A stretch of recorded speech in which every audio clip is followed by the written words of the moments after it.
जिस सुख की चर्चा करी है, इस सुख की अनुभूति हमें क्यों नहीं होती?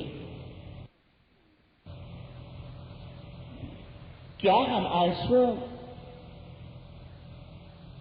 रूपी फूलों से परमेश्वर का पूजन करते हैं?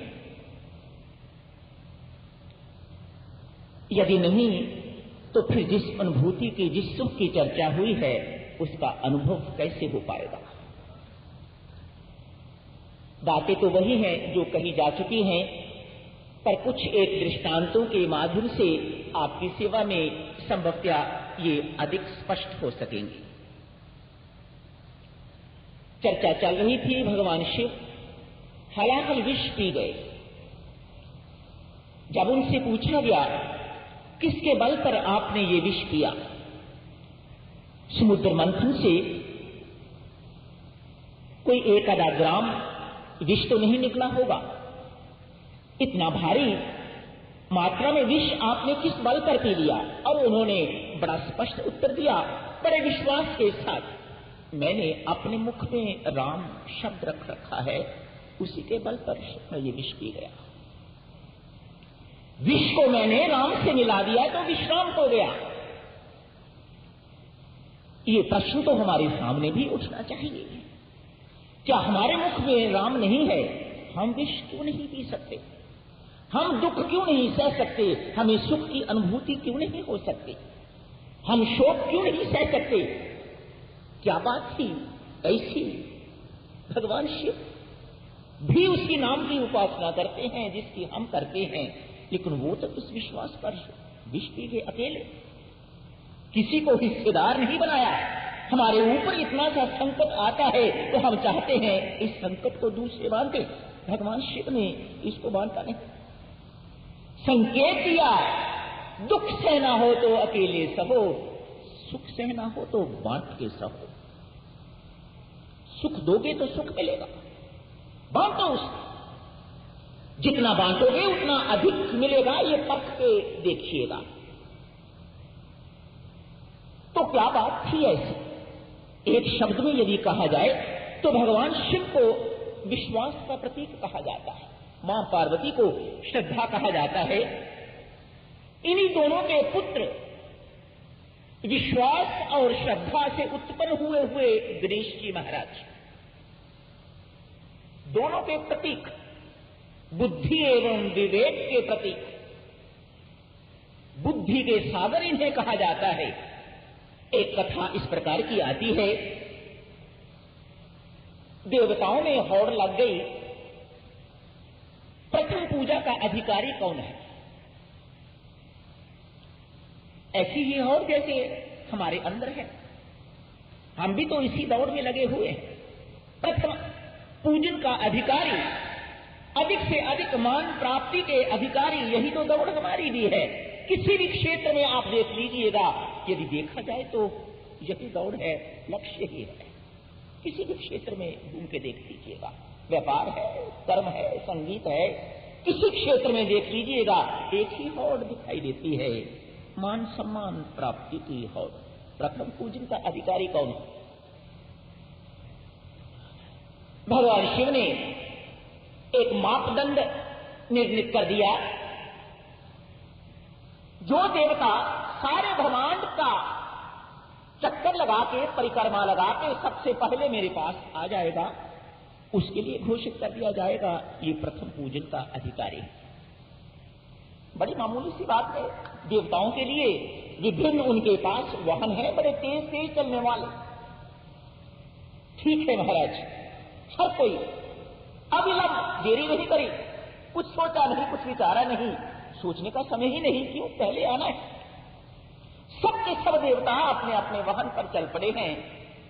गणेश जी महाराज का वाहन आप जानते हो, चूहा है, बेचारा रेंगने वाला, उस पर बैठ के आप शरीर भी गणेश जी का जानते हो, बहुत पेट निकला है, भारी है, हर वक्त लड्डू उनके पास होते हैं, मोटे हैं, पर वाहन बड़ा छोटा है। बैठ के पिता की आज्ञा है, इसलिए आज्ञा का पालन करना है, चलो चलते।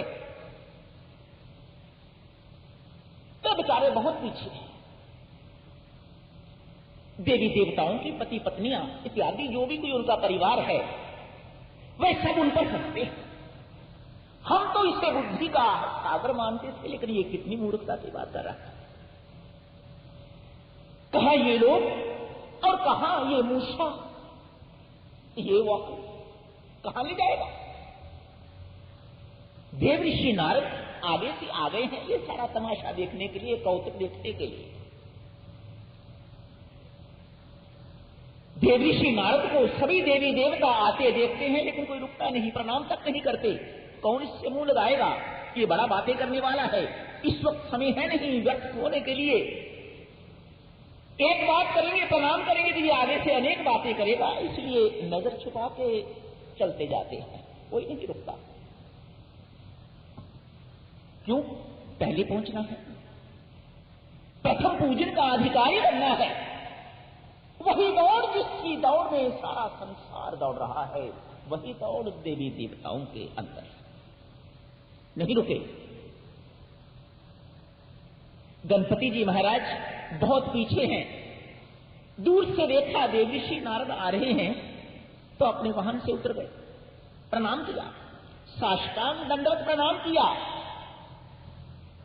देव ऋषि नारद जी कहते हैं, गणपति तुम तो जानते हो तेरा वाहन किस प्रकार का है। सारे देवता जिस दौड़ में लगे हुए हैं, आप भी इस दौड़ में लग गए, आपको शोभा नहीं देता। हंस पड़े। देव ऋषि मैं तो उस लक्ष्य से नहीं दौड़ रहा। ध्यान दो सज्जनों, गणपति जी महाराज कहते हैं जिस लक्ष्य को लेके वे दौड़ रहे हैं, मैं उस लक्ष्य से नहीं दौड़ रहा। फल की आशा से मैं नहीं दौड़ रहा। जो फल की आशा लेके नहीं चलता उसको कर्मयोगी कहते हैं। वह संतों महात्माओं का एवं परमात्मा का अति प्रिय हुआ करता है। देव ऋषि मैं फल की आशा लेके नहीं सफर कर रहा, फिर क्या बात है? महाराज देखो ना, मुझे पता है, मैं खगोल जानता हूं सारे ब्रह्मांड का, एक एक चीज मैंने नापी हुई है। मुझे पता है मैं चूहे पर सवारी करके मैं कभी भी परिक्रमा पूरी नहीं कर पाऊंगा, बहुत समय लगेगा मुझे। पर मैं इस लक्ष्य को लेके निकला ही नहीं, मैं तो इसलिए निकला हूं, प्रभु की आज्ञा है, पिताश्री की आज्ञा है, आज्ञा मुझे पालन करनी चाहिए। इसी बहाने अनेक रास्ते में तीर्थ आएंगे, उनकी यात्रा हो जाएगी, और आप जैसे संत महात्मा कोई रास्ते में मिल जाएंगे तो उनसे दर्शन हो जाएंगे, उनसे भेंट हो जाएगी। देखो ना, कृपा हुई मेरे ऊपर, आज आपके अकस्मात दर्शन हुए। देव ऋषि नारद गुरु महाराज है, अति प्रसन्न हो गए। वह गणपति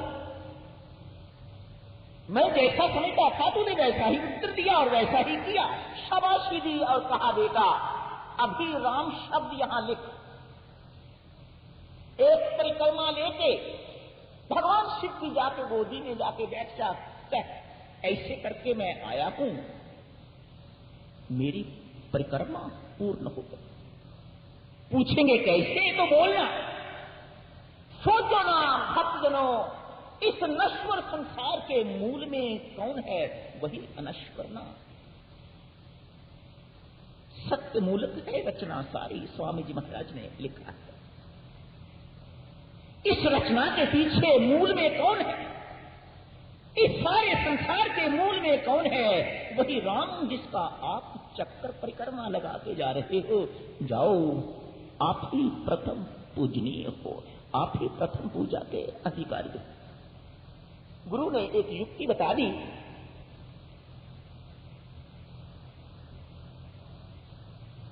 अहल्या कर गई। प्रश्न उठा, कैसे?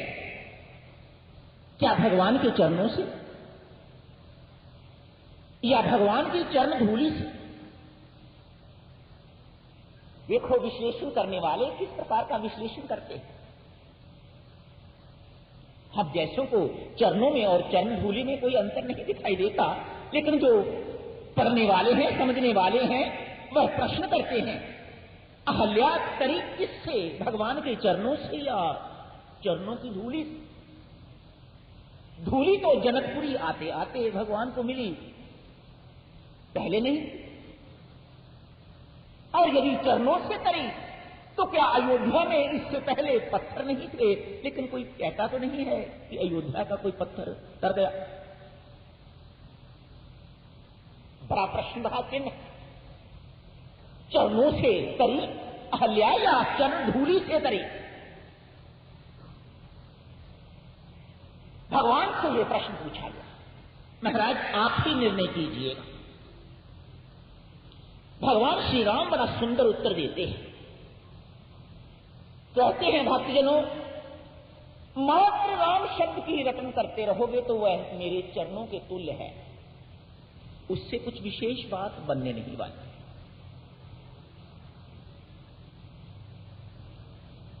जैसे राम शब्द में 2 अक्षर, वैसे ही मेरे 2 चरण। इनकी मात्र रटन करते रहोगे तो मेरे चरणों से कोई तरने वाला है नहीं। इस प्रकार की रटन से कोई तरने वाला है नहीं। इसके साथ धूली मिल जाएगी, गुरु कृपा हो जाएगी, संत कृपा हो जाएगी, धूली मिल जाएगी तो मेरे चरणों में अनुराग होने लग जाएगा। यहां फिर एक बात स्पष्ट करता हूं, पार करने के लिए, तारने के लिए ना मेरे चरणों में समर्थ है, ना चरण धूली में समर्थ है। एक चीज और चाहिए, और अति आवश्यक चीज है वह, यदि गुरुदेव विश्वामित्र मुझे आदेश न देते, राम अपनी चरण धूली से अहल्या को तार दो, तो मैं वह काम कभी ना कर पाता।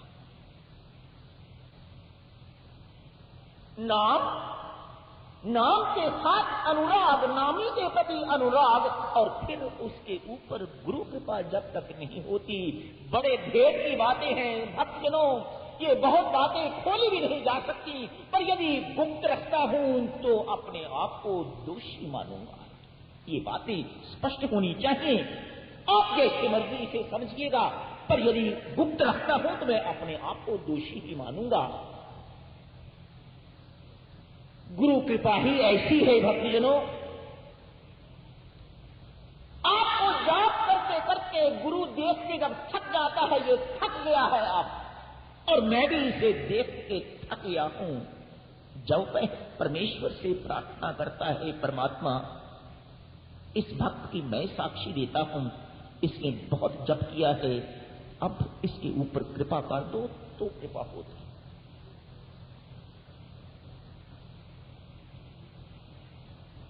कबीर जी महाराज से किसी ने पूछा, राम नाम का इतना प्रताप गाया है, आपने भी गाया है, अन्य संतों महात्माओं ने भी गाया है, क्या बात है महाराज? जो आपको प्राप्त हुआ हमें आज तक अभी तक प्राप्त नहीं हुआ। प्राप्त क्या, अभी तक उसका अनुभव ही नहीं हुआ। प्राप्त की बात तो फिर कभी देखी जाएगी। कबीर जी महाराज एक सुंदर उदाहरण देते हैं। कहते हैं, एक किसान है, उसके पास बड़ी सुंदर उपजाऊ भूमि है, अति अच्छा बीज, किसी फॉर्म से अच्छा बीज लेके उसमें बो दिया, खाद बहुत अच्छी है, सिंचाई भी बहुत अच्छी की है, वर्षा भी हो गई, इत्यादि इत्यादि जो कुछ भी हुआ हो गया, फसल भी लहलहाती है, खेत सारा फसल से लहला रहा है। कबीर सब कहते हैं, अब यदि कोई मूर्ख व्यक्ति अपने ही खेत में कुछ पशु छोड़ देता है तो साधक जनों, ऐसे किसान को कभी कुछ मिल नहीं पाएगा।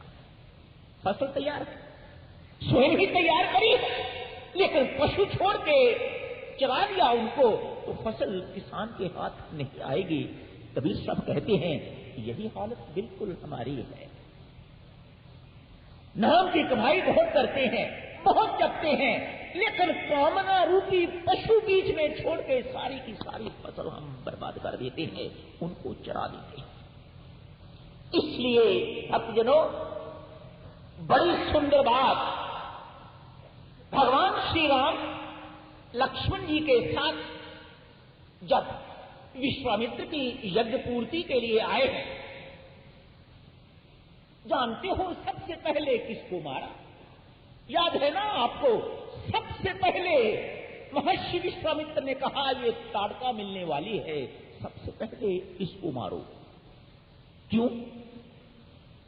संत महात्मा कहते हैं ये ताड़का दुराशा है, आशा नहीं, दुराशा। क्या अर्थ है इसका? संत महात्मा समझाते हैं दुराशा उसे कहा जाता है, नाम तो परमात्मा का जपो लेकिन आशा संसार से रखो, इसको संत महात्मा दुराशा कहते हैं। तो हमारा प्रथम शत्रु कौन? ताड़का। यही तो हम कर रहे हैं, नाम तो परमात्मा का जपते हैं लेकिन आशा औरों से रखते हैं, ये दुराशा है। सोचें भगवान कितना अपमानित अपने आप को मानते होंगे। क्या विश्वास है इस व्यक्ति में, यदि मेरा नाम जपते हुए भी दूसरों के ऊपर दृष्टि रख रहा है, आंखें दूसरों के ऊपर है, इतना विश्वास नहीं कि मैं इसे क्या का क्या दे सकता हूं। आशा इकराम करो, दूसरी आशा छोड़ दें। विश्वामित्र के आदेश से ताड़का को पहले मरवा दिया, दुराशा को मार दिया। ये भूख, ये तड़प तो हम सबके अंदर जगनी चाहिए।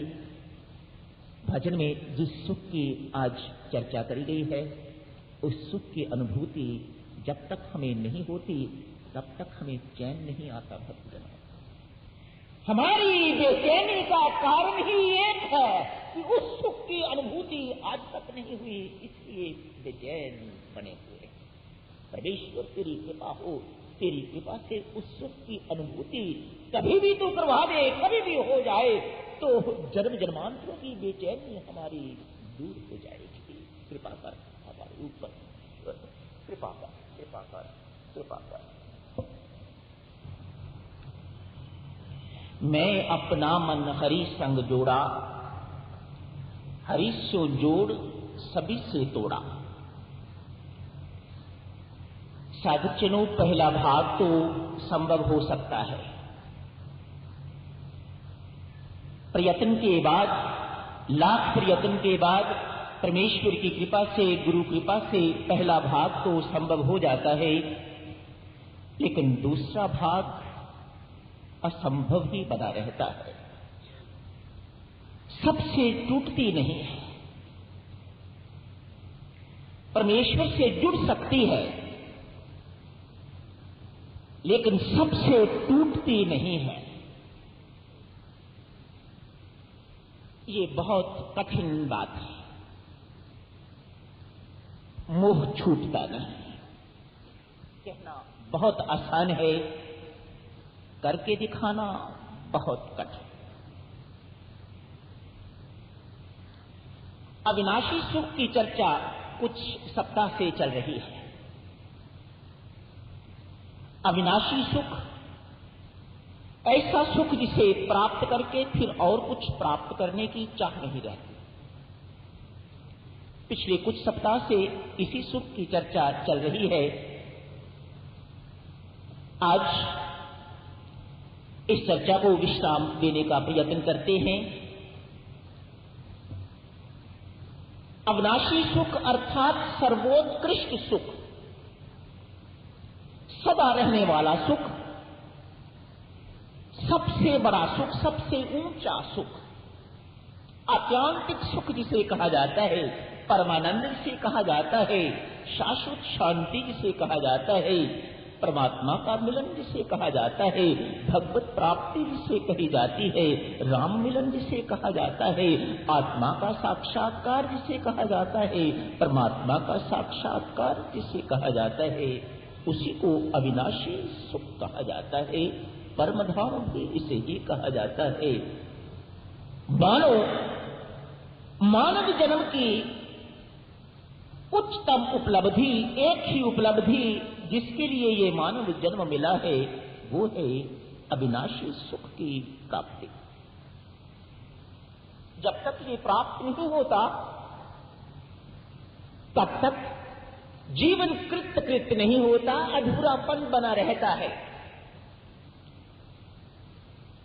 जैसे ही इसकी प्राप्ति हो जाती है बस सब कुछ मिल जाता है, उसके बाद कुछ और पाने की इच्छा ही नहीं जगती।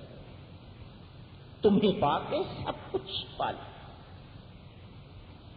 उसी सुख की खोज हर व्यक्ति कर रहा है। सुख तो वह भीतर है लेकिन खोज हमारी बाहर है, प्रयत्न ही गलत है, तो इसलिए सुख मिलेगा कहां से? बाहर जहां हम ढूंढ रहे हैं वहां तो वह सुख है ही नहीं।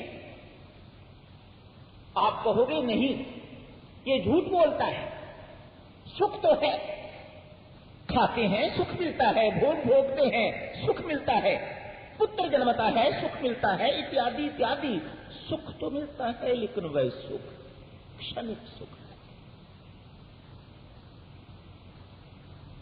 वह सुख नहीं जिस सुख की खोज के लिए ये मानव जन्म मिला हुआ है, वह तो क्षणिक सुख है, आया और चला गया। नाश्ता किया, बहुत अच्छा नाश्ता लगा, पेट भर के नाश्ता किया, जितना मर्जी पेट भर लीजिएगा, दोपहर को खाना यदि नहीं खाएंगे तो रात को तो अवश्य खाएंगे। इतनी ही अवधि है उस सुख की, क्षणिक सुख। लेकिन खोज जो है, लक्ष्य जो है, वह तो है अविनाशी सुख। और जब तक प्राप्त नहीं होता, अनेक जन्म भी बीत जाते हैं तो भी उदासी दूर नहीं होती, तो भी अशांति दूर नहीं होती। यही तो कहते हो ना, बहुत देर हो गई है, भजन पाठ करते हुए जीवन समाप्त होने को आ रहा है, लेकिन उदासी या अशांति अभी तक बनी हुई है। वह तब तक बनी रहेगी जब तक वह अविनाशी सुख की प्राप्ति नहीं होती। भीतर है वह सुख, वह सुख बाहर नहीं है। बाहर वाले संसार में, व्यवहारिक संसार में वह सुख नहीं है। एक बात जान लीजिएगा, वह सुख जो भीतर का संसार है, भीतर का जगत है, वह वहां है। भीतर मुड़ना कठिन है। परमेश्वर ने हमारे साथ बड़ा भारी खेल खेला हुआ है। हमारी सारी की सारी इंद्रियां बाहरमुखी बनाई हैं, लेकिन संत कहते हैं भीतर मुड़िएगा तब बात बनेगी। आंख बाहर की ओर देखती है, कान बाहर की ओर है, नासिका बाहर की ओर है, सब की सब इंद्रियां देख लीजिएगा, वह बाहरमुखी है, अंतर्मुखी कोई नहीं है। लेकिन संत महात्मा कहते हैं जब तक अंतर्मुखी नहीं होगी तब तक अविनाशी सुख की प्राप्ति नहीं हो सकती। क्यों? वह तो सुख भीतर है, बाहर नहीं। सर्वोत्कृष्ट सुख, बहुत बड़ी चीज संसार में जब पानी हुआ करती है तो छोटी छोटी चीजों का त्याग करना पड़ता है, तब वह बड़ी चीज मिलती है। मुट्ठी में यदि चाहते हो हीरे मोती भरने हैं तो जो पहले पत्थर भर रखे हैं उनको छोड़ना पड़ेगा, निकालना पड़ेगा, तभी उस मुट्ठी में हीरे मोती भरे जा सकेंगे।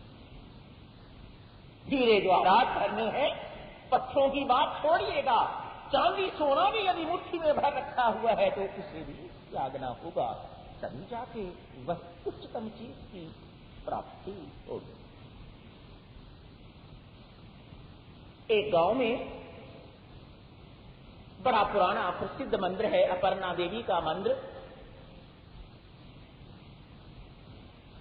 किसी एक व्यक्ति की दुकान पर बड़ा भारी रश, सारा साल यहां यात्री आते रहते हैं, लेकिन एक ही दुकान जिस पर भारी रश। कुछ एक यात्री उसके पास से कहा, लाला जी क्या बात है, आप ही की दुकान पर रश है, बाकी सब दुकानदार बिल्कुल बेकार बैठे। कहने लगा इसके पीछे एक रहस्य है।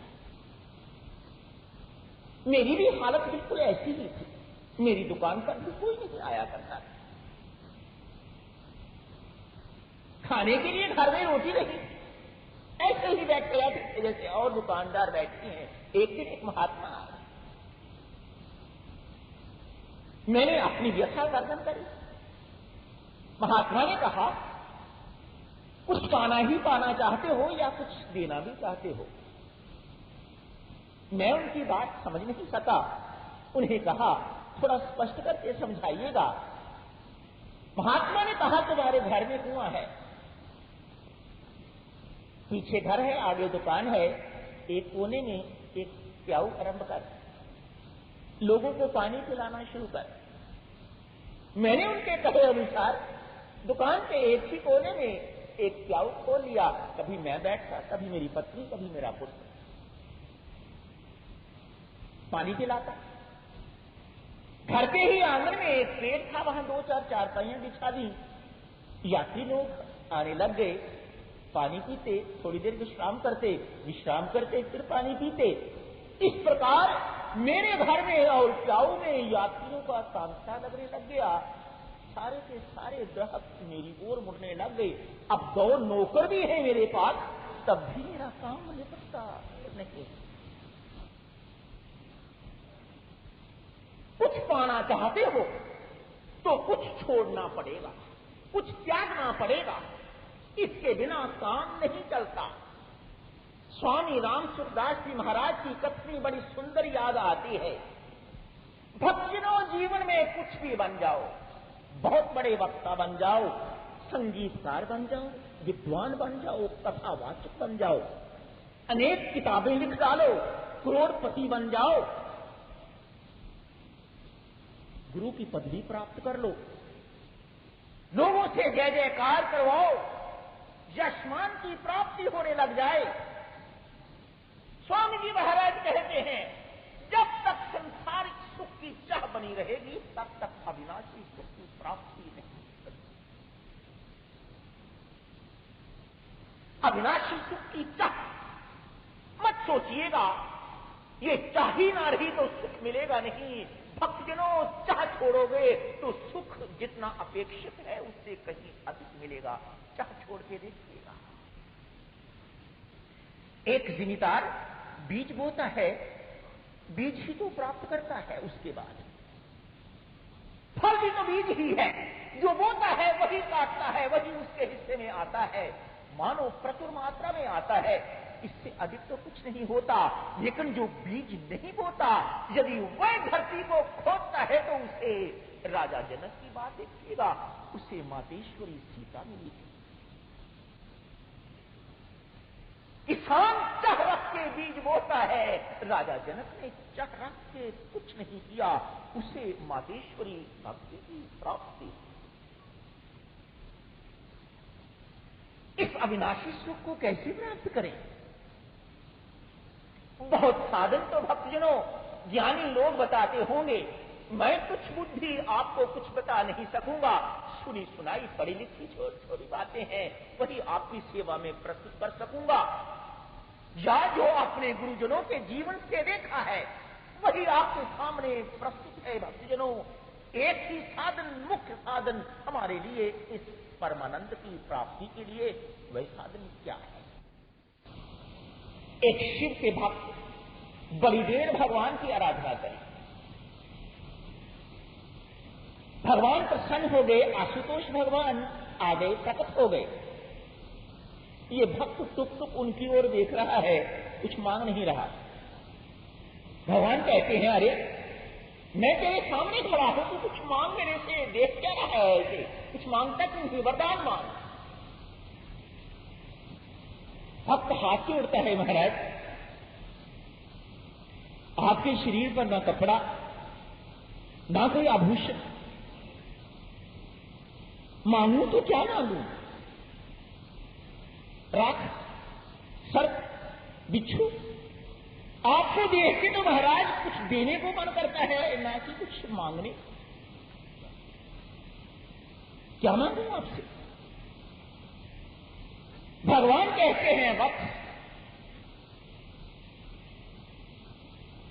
यदि मुझे देख के भी कपड़े और आभूषण मांगने को ही मन करता है तो इससे बड़े दुर्भाग्य की बात क्या हो। मैं तेरे सामने कपड़े पहन के नहीं आया, आभूषण पहन के नहीं आया। मेरे दर्शन का यदि फल यही है तो साधुजनों अपने भक्त को कहता है, इससे बढ़ के दुर्भाग्य की बात और क्या हो। अरे मुझसे मांगना है तो कुछ विलक्षण चीज मांग। देख, सर्प है मेरे गले में और सर्प काल का प्रतीक है, सर्प दुख का प्रतीक है। सोचना, तू भक्त है, इतनी देर तूने भक्ति करी है, तेरे मन में ये बात आनी चाहिए। कौन सा अमृत है इस महात्मा के पास, कौन सा अमृत है इस भगवान के पास, जिसके कारण इसने काल को अपने सीने से लगा रखा हुआ। अरे भाई, अमृत मेरे से क्यों नहीं मांगता? वह भक्ति रूपी अमृत मेरे से क्यों नहीं मांगता? मुझे देख के तेरे मन में भक्ति रूपी अमृत पान की चाह, ये मांगने की चाह। अरे मेरे सामने आए हुए से भी यदि कपड़ा, आभूषण, धन दौलत, मकान, कारें ही मांगनी है तो ये तो बाजार में भी मिल जाती है, ये तो संसार में भी मिल जाती है। मेरे से तो वह चीज मांग जो मेरे सिवा और कोई नहीं दे सकता। भक्ति मांग मेरे से मुझको ही मांग मेरे भक्त, ये मेरे सिवा कोई नहीं दे सकता।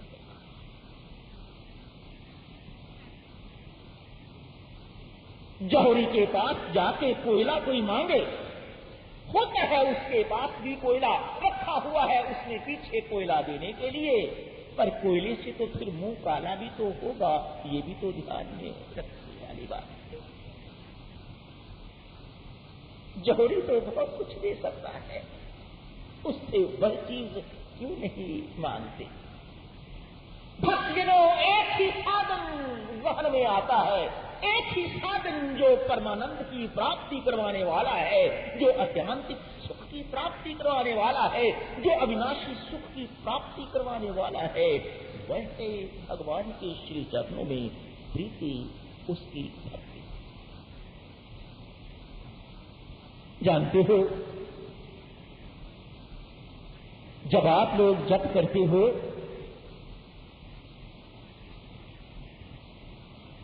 उस जाप का मापदंड क्या है? हमारा जाप ठीक चल रहा है, ठीक दिशा में चल रहा है, या मात्र गिनती ही बढ़ रही है? बहुत लोगों ने नियम बना रखा हुआ है, इतना जाप करना है, नियम तो निभ रहा है, नियम तो निभ रहा है, लेकिन प्रेम प्रकट नहीं हो रहा।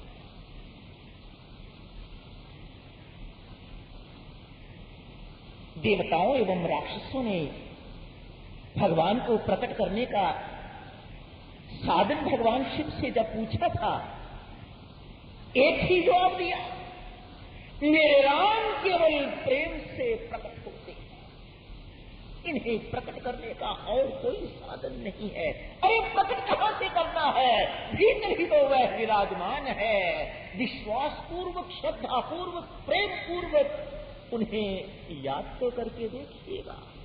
नियम तो हम निभा रहे हैं, लेकिन उससे प्रेम नहीं उपज रहा, उससे प्रेम बढ़ ही नहीं रहा, प्रेम पैदा ही नहीं हो रहा, तो वह प्रकट कैसे होगा? जानते हो, इतनी सी दूरी, आंखें यहां है, बुद्धि यहां है, वह यहां बैठा है। स्वामी जी महाराज कहते हैं, बहुत पास ललाट में बैठा है, बहुत दूर नहीं बैठा है। इतनी दूरी भी हम तय नहीं कर पाते, तो इस दूरी का कारण बताऊंगा आपकी सेवा में।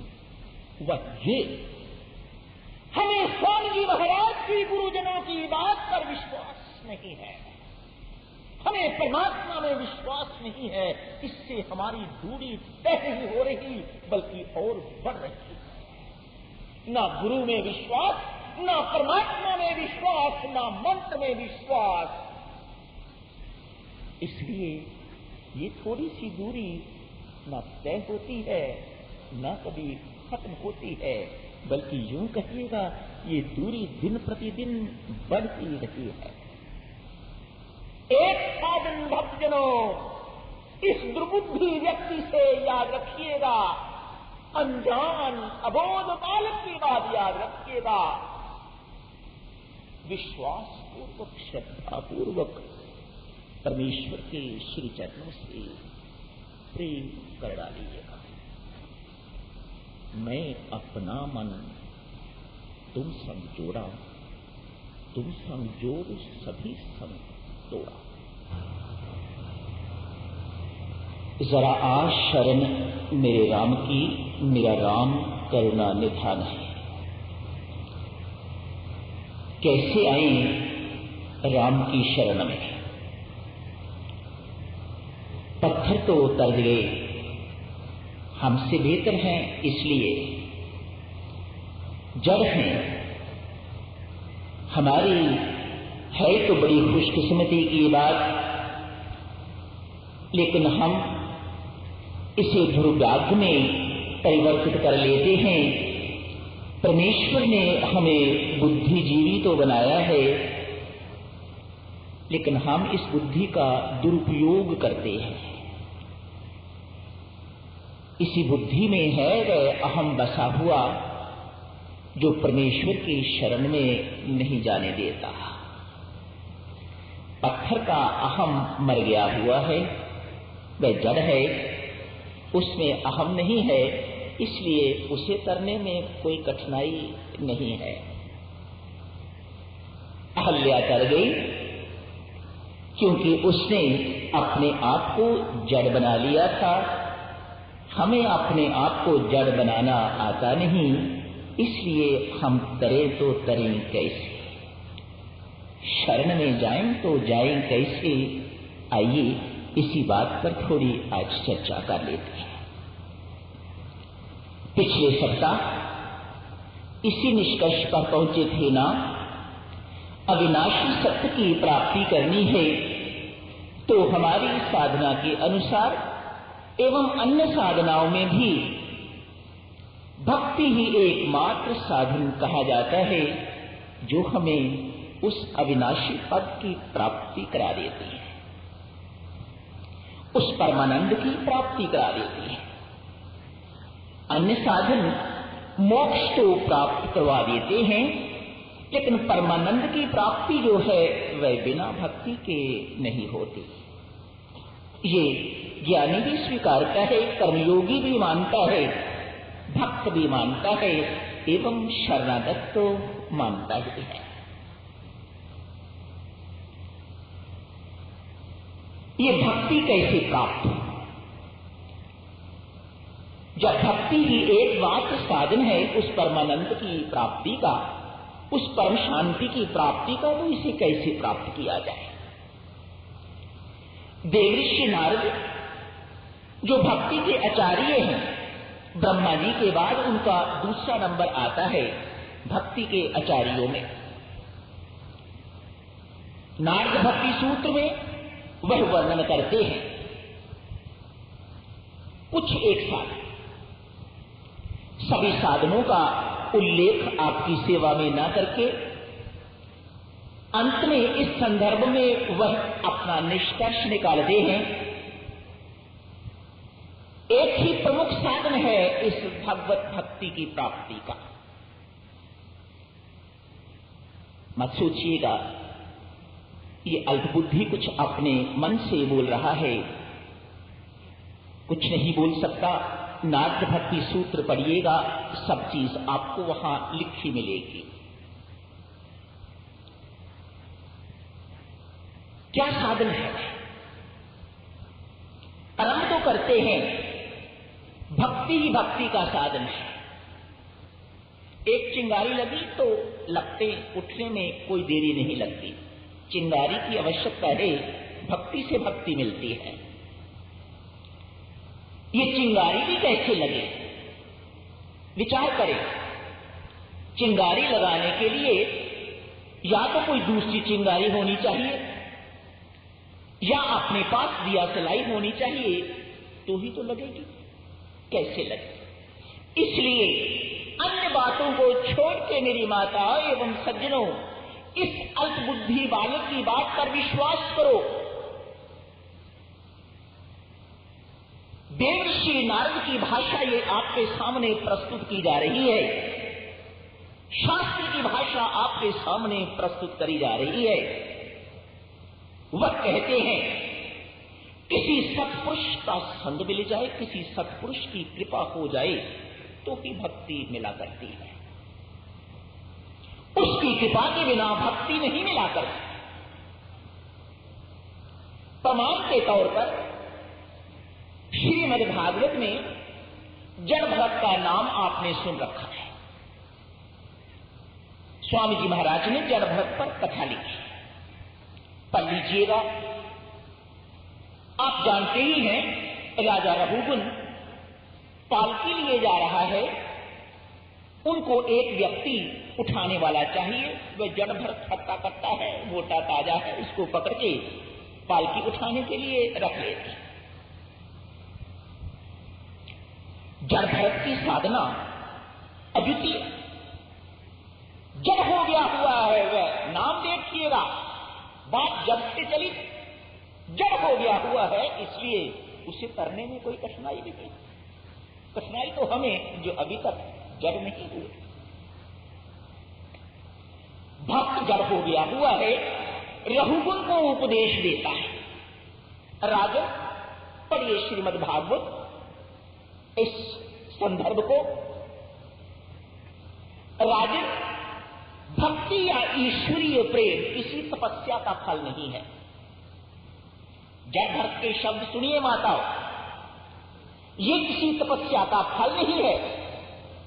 भगवत प्रेम किसी यज्ञ द्वारा नहीं मिला करता। भगवत प्रेम घर एवं परिवार छोड़ने पर भी नहीं मिला करता। भगवत प्रेम सूर्य आदि देवताओं की उपासना से भी नहीं मिला करता। राजन, किसी संत महात्मा की, किसी भक्त की चरण धूलि में लोटपोट हुए बिना ये भगवत प्रेम नहीं मिला करता।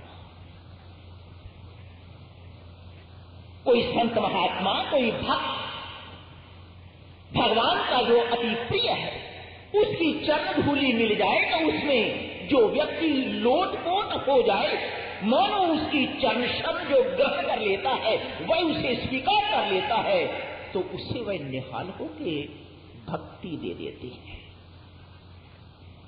इसके बिना भक्ति नहीं मिलती। इस मुख्य बात को याद रखिएगा।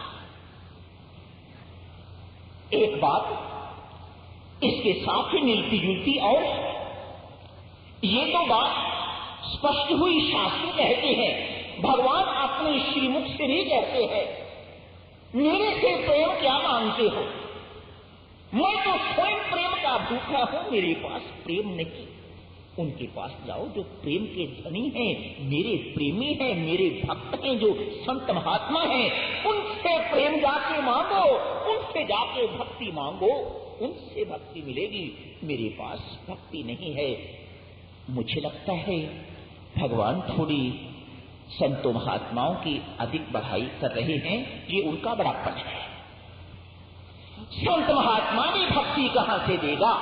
संत महात्मा भी प्रेम कहां से देगा? एक ही तो स्रोत है ना भक्ति अथवा प्रेम का, और वो है भगवान स्वयं, उसी से लेके तो देगा। इस निष्कर्ष पर पहुंच जाइएगा। अभी आपने सुना, राम कृपा के बिना राम प्रभुताई जानी नहीं जाती। राम कृपा के बिना उसकी कृपा हमारे ऊपर हुआ नहीं करती। तो एक ही सोर्स, एक ही स्रोत याद रखिएगा भगवत भक्ति प्राप्ति का, प्रेम की प्राप्ति का, और वो है भगवान की कृपा, भगवत कृपा। कैसे मिले? संत महात्मा गाते हैं, भगवान कल्पतरु, कल्पतरु अर्थात कल्पना का वृक्ष, से जो मांगो मिलता है। एक छोटी सी कहानी, एक व्यक्ति थका मांदा एक पेड़ के नीचे जाके बैठ गया है, नींद नहीं आ रही कि भूखा है।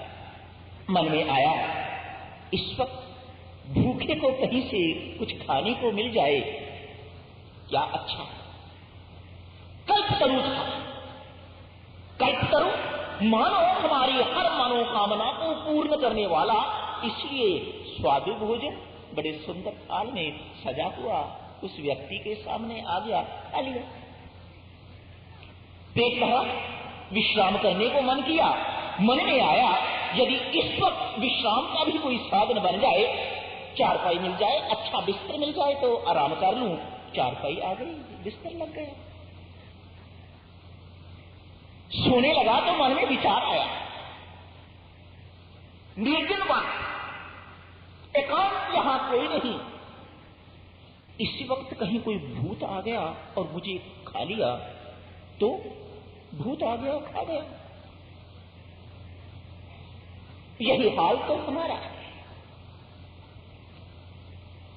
कल्पतरु परमेश्वर से, कल्पतरु संत महात्माओं से हम इधर उधर की कामनाएं तो पूर्ण करते हैं, अंत क्या होता है? भूत आता है और खा जाता है। जन्म इसी प्रकार से बीते जा रहे हैं। अब तक वह नहीं मांगा जो मांगना चाहिए। इसलिए एक दृष्टांत के माध्यम से आपकी सेवा में, दृष्टांत तो दो हैं, एक रामायण जी में और दूसरा श्रीमद् भागवत में। क्या चाहिए परमेश्वर की कृपा को प्राप्त करने के लिए? काकभुशुंडी जी का प्रसंग।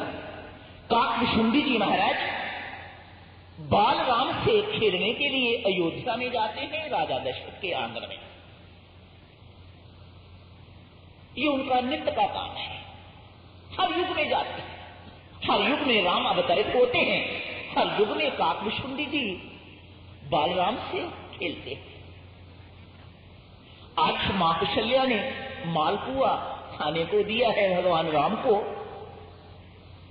रोज दिया करते कुछ ना कुछ अपनी जूठन काकभुशुंडी जी को खाने के लिए। आज जूठन नहीं दे रहे, कतराते। परमात्मा नित्य हमारी कामनाओं को पूरी करता है।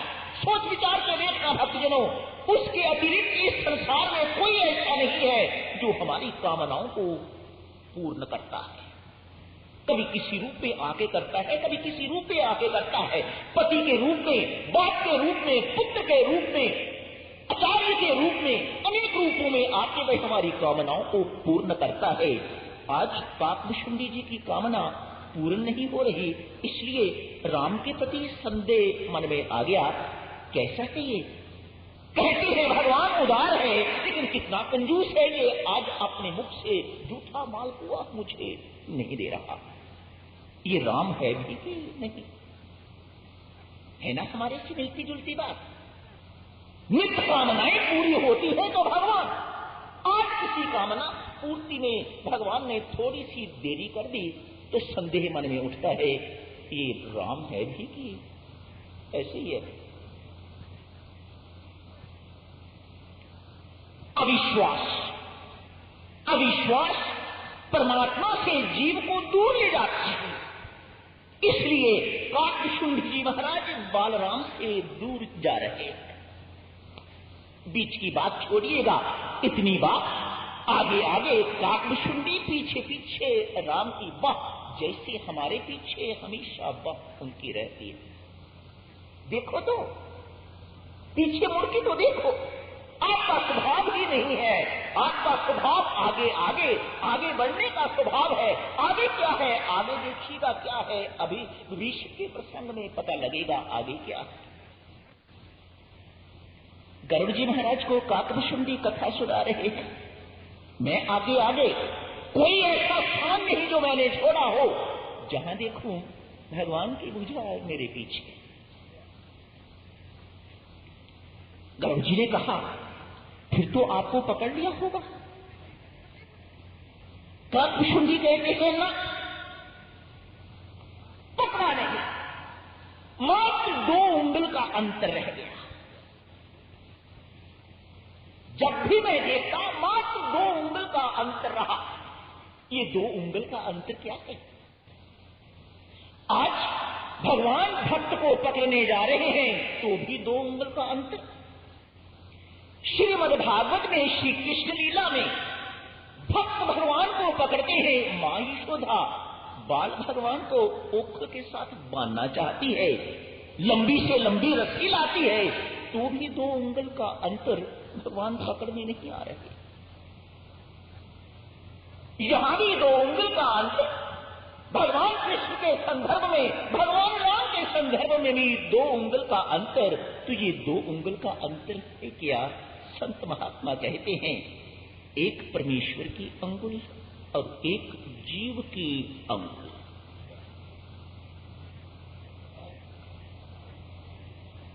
उसकी कृपा के बिना संभव नहीं, लेकिन उसकी कृपा भी तब संभव है जब जीव भी अपनी एक उंगल बढ़ाता है।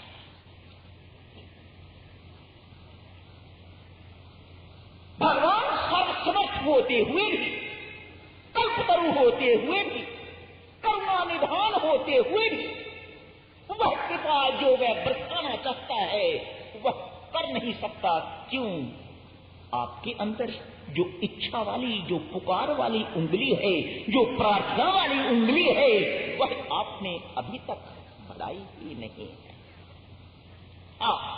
छोटी मोटी इच्छा होती है तो वह बूंदाबांदी करके चला जाता है, लेकिन मूसलाधार वर्षा तभी होती है जब वह इच्छा जो है वह परमेश्वर के प्रति पुकार बन के जाती है हृदय से।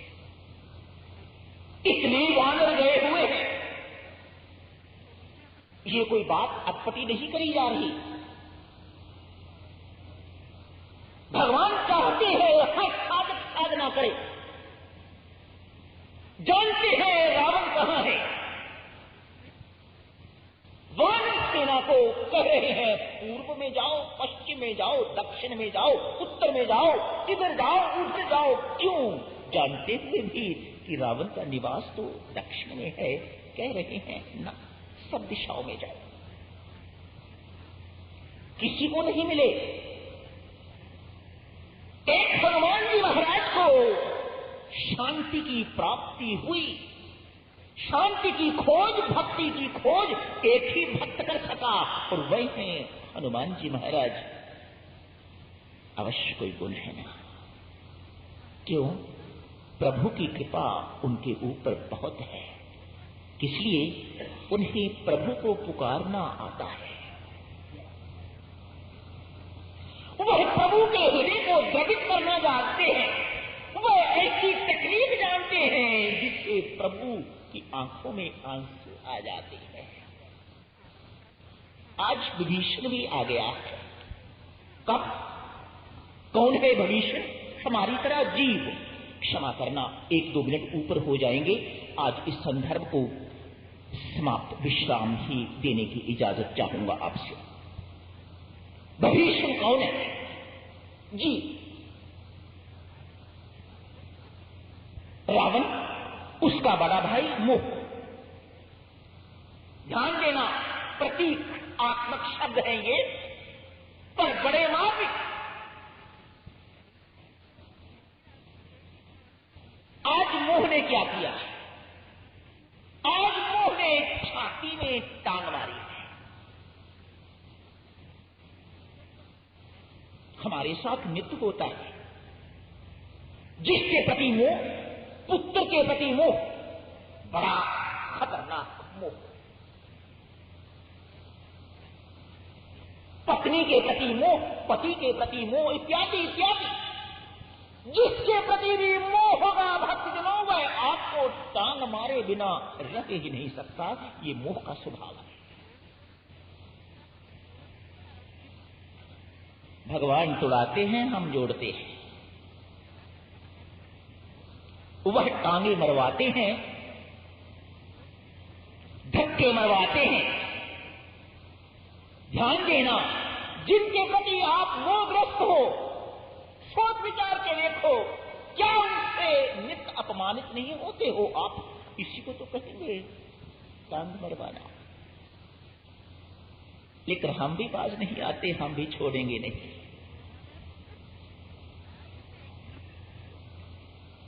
मुंह से मार खाके भविष्य जीव समझदार है, सीधा प्रभु राम की चरण शरण में आ गया।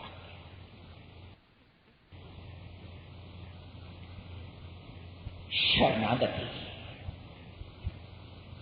भगवान के पास भक्तजनों ये शब्द याद रखना, शरणम। इस स्थान का नाम स्वामी जी महाराज ने शरणम रखा है, शरण में आने के लिए। जानते हो क्या महानता है शरण में जाने की? एक उज्जवल उदाहरण जो आपकी सेवा में अभी रखी है वह उदाहरण है भविष्य की। भगवान के पास ज्ञानी जाता है तो उसकी परीक्षा लेते हैं, भगवान के पास कर्मयोगी जाता है तो उसकी भी परीक्षा लेते हैं, भगवान के पास भक्त जाता है तो उसकी भी परीक्षा लेते हैं। लेकिन भगवान के पास जब शरणागत जाता है तो वह कहता है, हे प्रभु, ना मैं ज्ञानी हूं, ना मैं ध्यानी हूं, ना मैं कर्मयोगी हूं और ना ही मैं भक्त हूं, मैं तो शरणागत हूं। मैं परीक्षा देने के लिए नहीं आया, मैं तो आपकी परीक्षा लेने के लिए आया हूं। क्यों? आपके हनुमान जैसे, तुलसीदास जैसे संत महात्मा ढंडोरा पीटते हैं आपके लिए। जो कोई आपकी शरण में आ जाता है आप उसे कभी ठुकराते नहीं। मैं तो ये पकड़ने के लिए आपके पास आया। एक उंगल परमेश्वर की कृपा की और एक उंगल जीव के पुकार की, अंतःकरण से भीतर से जब पुकार निकले, दोनों मिल जाए तो सब कुछ आपका। तेरा सहारा है राम जी, एक तेरा सहारा है एक तेरा सहारा है राम जी, एक तेरा सहारा, एक तेरा सहारा है राम जी, एक तेरा सहारा, एक तेरा सहारा है राम जी, एक तेरा सहारा, एक तेरा सहारा है राम जी, एक तेरा, एक तेरा सहारा है राम जी, एक तेरा सहारा, एक तेरा सहारा है राम जी, एक तेरा, एक तेरा सहारा है राम जी, एक तेरा सहारा, एक तेरा सहारा है राम जी, एक तेरा सहारा, एक तेरा सहारा है राम जी, एक तेरा सहारा, एक तेरा सहारा है राम जी, एक तेरा, एक तेरा सहारा है राम जी, एक तेरा सहारा, एक तेरा सहारा है राम जी, एक तेरा सहारा, एक तेरा सहारा है राम जी, एक तेरा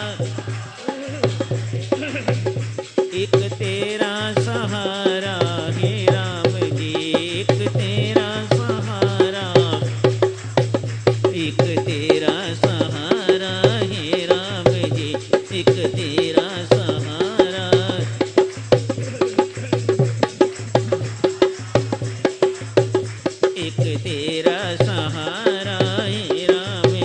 एक तेरा सहारा, एक तेरा सहारा है राम जी,